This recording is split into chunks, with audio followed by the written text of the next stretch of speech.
I'm Bob Welch, I'm Kristen Welch. and we ranch south of Denver between Castle Rock and Monument in Douglas County. A typical day for us, there's not really a typical day, but our business model, we run stocker yearlings. We have a few cow-calf pairs, but mostly stocker yearlings in the summertime. So pretty much every day involves us getting horseback and going and checking health on cattle, moving them to fresh pastures. What else do we do, hon? Check waters, inevitably maintain fences. We actually are in an interesting situation where we run on county open space. And so hikers and bikers and horseback trail riders can go right through our cattle. So it's open to the public. And so sometimes we are shutting gates that might not have been shut or putting cattle back in. People really help us out and love to see what we're doing out there. Yeah, we interact with the public a lot more than most ranchers. The Stocker Yearling program, we are buying, say, recently weaned calves throughout the wintertime. Say they weigh between 300, 400, 500 pounds, depending on exactly when we buy them. And we put those in a feedlot for the winter or out on wheat in Texas. And then in the summer, right around the 1st of May, we turn them out on grass here in Douglas County, Colorado. And then at the end of that season, in the fall, we ship them, and they inevitably go to a feeder at that point. So we get the fun part. They're out on grass, they're out on pasture, and we get to ride and check health on them, and that's what a stocker operation looks like. A lot of people will stop us and ask questions as we're going along, moving cattle. And I would say 99.5 or even more % of the interactions are positive. We rarely have someone that's frustrated with the situation. Especially when we explain to them that it's a regenerative grazing program, and it mimics what the bison used to do. Those kinds of things really help people understand why we graze the land, and honestly, the health and the carbon sequestration that we are bringing to the property. When people kind of understand that, it doesn't have to be a long conversation, but there's a lot of buy-in instantly. Yeah, for sure. People like to hear about the regenerative practices and really understand what's going on. It's just a neat opportunity to connect with the public there. The biggest time suck I have on the ranch is fence maintenance.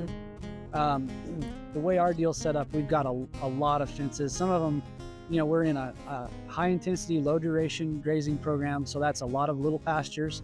And with wildlife, and a lot of our stuff borders county roads in the wintertime with slick roads, we have to fix a lot of fence between what wildlife damage happens and what car damage happens.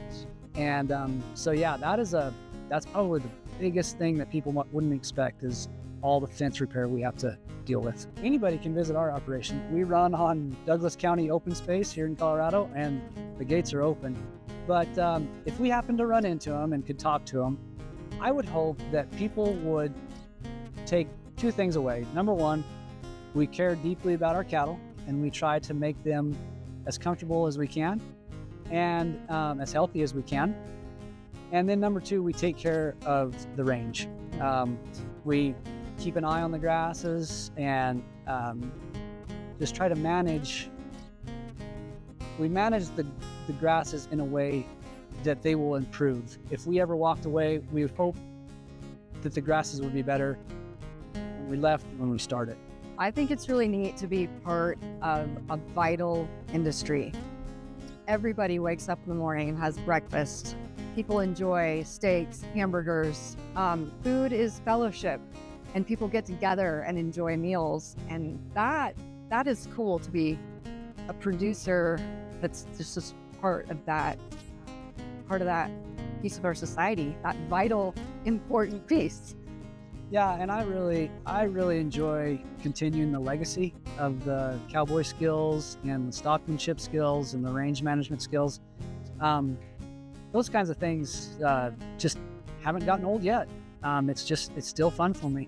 But I think, that's kind of on a selfish level. That's why I do it. That's what keeps me motivated to do it. But I think what Kristen was saying is really true. You need to have a higher purpose to what you're working on.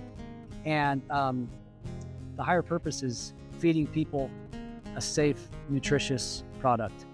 And being a part of that gives what we do every day such meaning that it keeps you going and makes you feel like what you're doing is important. And when you enjoy doing it, that just makes it all better.